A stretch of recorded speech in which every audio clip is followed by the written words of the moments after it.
Hello everybody, welcome to YouTube Explained. In this bi-yearly episode, we're going to be talking about everything in the game. It's a cool game, I'm excited to talk about it. YouTube Explained first. We've never talked about a game before. First game. Everyone was saying, talk about Five Nights at Freddy's. And I said, no.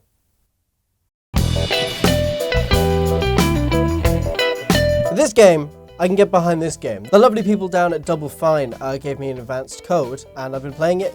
Having a blast. It's a great excuse to talk about Alan Watts. Also, disclaimer, not being paid. Haha, if only I could use it.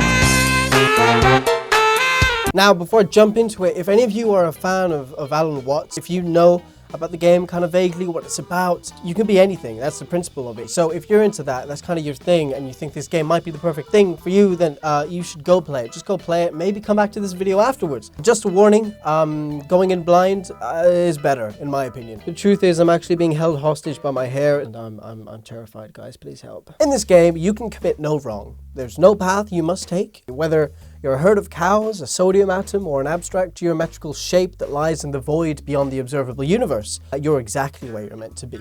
Kind of brings some stability to this fucking insane world. When you first start your journey, you start off as something. It can be anything. It's different each time. I started off as a cow, and through a tutorial that you'll probably take a few hours to complete, more and more functionalities are available to you that you can use at any time.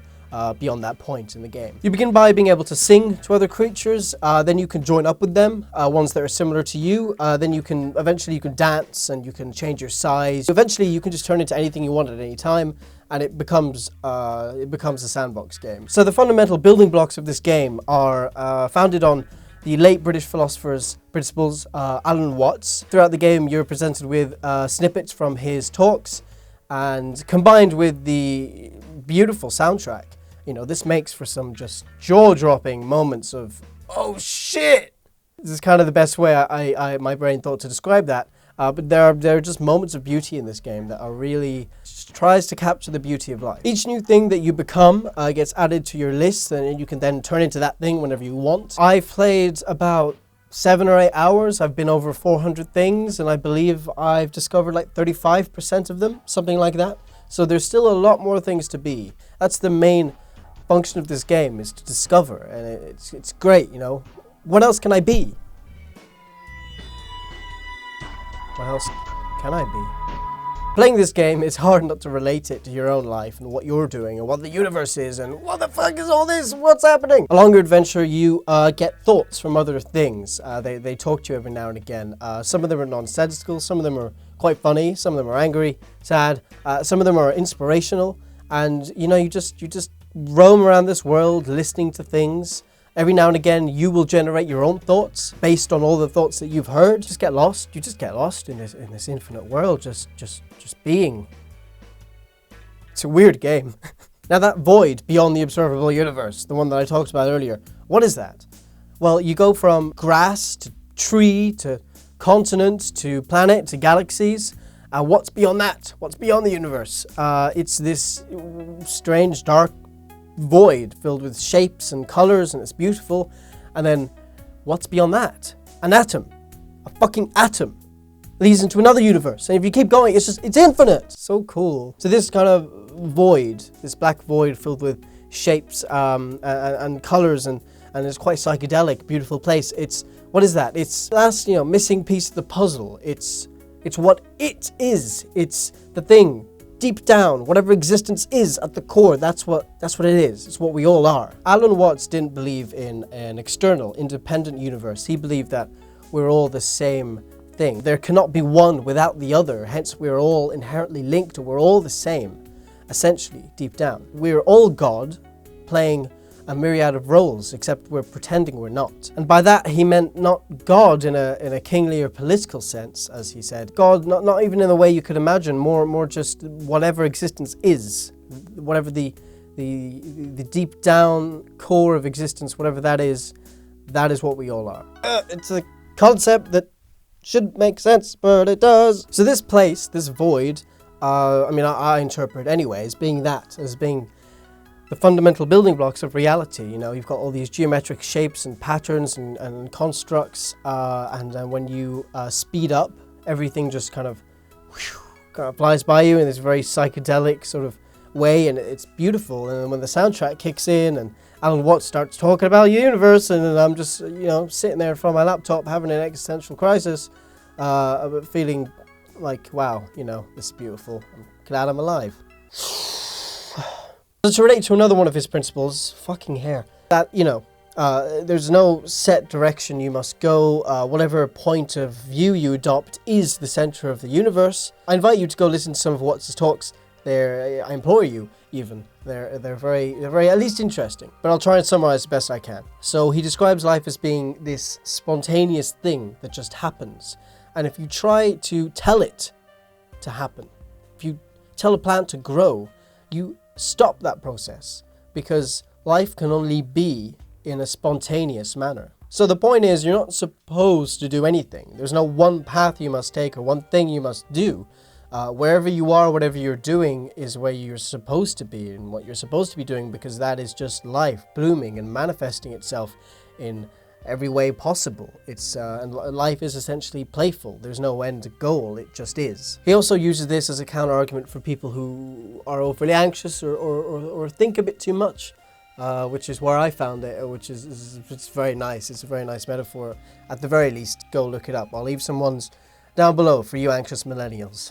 And to keep going with that, for another one of his principles, there is no goal. There is no end. There's no set path. Now, sure, okay, you could collect all the things. You could be everything. There's probably, I'm pretty sure there's achievements and trophies for it. But there's no storyline. There's no place you're meant to end up at the end. You just exist. Watts talked about our society, Western society more precisely, and he described the way in which many people live and are brought up to live. So you arrive at school and the goal is to get to the next grade, to get to the next thing. You go to university, maybe graduate school, and this entire time you're being pushed, you gotta get there, you're going to get there. Then you arrive in the real world and you find a similar thing. There are quotas to meet at your job, and then you meet them and they get bigger and bigger. And then somewhere down the line, at the age of maybe 45, you realize that you've arrived. Is this it?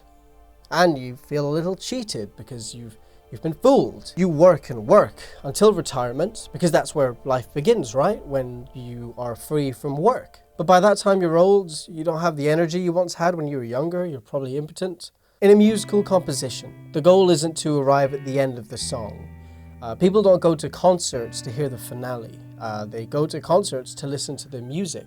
Similarly, in a dance, the point of the dance isn't to arrive somewhere. It isn't to aim for a certain spot in the room. No, the point of the dance is the dance. The point being that we live our lives for the future instead of living them for now, the only real moment, now. We work and work to an end goal, trying to reach an end goal, trying to reach that finale, whether it be to be a millionaire or to get into heaven maybe, to abide by strict rules set in place by institutions, when we miss the point completely. The point to life was, it was a musical thing and we were meant to dance or sing along while the music was playing. This is what the game is trying to express. It's a perfect embodiment of Watts. I imagine he'd be quite pleased with it. And it's perfect really because Watts always talked about feeling these principles, not just understanding them and adopting them. There's obvious, and then there's obvious, that you have an experience which enables you to really understand something, really understand a core principle of life. And I think this game comes close to it. It might be a crude assembly of polygons, but it really does try and get the idea across. For example, Watts used to say, if you recognize that white implies black, that self implies other, and death implies life, then you can feel yourself, not as a stranger in this world, here on probation, but you can see yourself as something that is fundamental to existence. This game attempts to allow the player to really experience and what he was trying to communicate. It's beautiful. It's a beautiful game. Highly recommended. Some people have reacted to this game in a negative way, not really understanding it. The animals' movement, for example, is done purposefully, I imagine. The way I see it is that all the animals kind of move in the same way in order to sort of break down the distinction between them. That the player should have the mindset of they're all the same, essentially. They're all one thing. They all move in the same way. Also, it's a game. It's just different. I mean, call it a consciousness simulator. Call it what you will, but it is a game. Life is a game, guys. Don't take it too seriously. Fucking right in the pussy! Instead of calling it work, realize that this is play. Thank you so much for watching this video. Let me know what you thought. Please do keep leaving suggestions. I've got a few other videos I know I'm going to make in the next few weeks, and I'm sorry I suck. I'm in a turbulent part of my life. I'm going to try my very best. I'm not going to promise anything anymore because that was my first mistake. But you know, if you enjoyed it anyway, you know, subscribe, please, like, share, tweet at the creators maybe. I'd love to know what they think. And oh yeah, I've been told I need to do more social media. Twitter, there's Twitter below. Follow that. That's mainly it. Instagram, Twitter. That's what I do. I do those things. Maybe you should look at them. Ha! I like that I can just lie here in the outros now. Also, YouTube, fix your shit. Like, I want these new annotations, they're pretty cool, but I want them to last more than 20 seconds at the end of the video. I want to do a long outro. I'm doing a long outro right now. Why can't you allow me that? Why can't you also stop putting my videos in restricted mode? And give me some money. I deserve it. We all deserve it. Please. Okay, I'm done.